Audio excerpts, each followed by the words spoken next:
जगतसिंहपुर जिले में यही कुंजबिहारी जगन्नाथ मंदिर सुभद्रा क्षेत्र नाम परिचित। एठी बासी रथ यात्रा पालित हुए, जहां देखिबा पई प्रभु जगन्नाथ निजे आसंती। एही मंदिर गढ़ा हेबा पूर्वरु प्रभु एठी गोटे छोट मंदिर रे पूजा पाउथिले।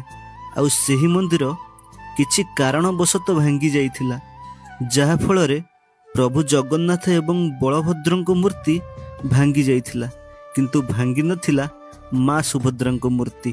1980 मसीहा परे सेही भांगी जाइथिबा मंदिरर पुनरुद्धार करा जाइथिला। आउ एबे सेही मंदिर रे पूजा पाउचंती हमर चतुर्धा मूर्ति।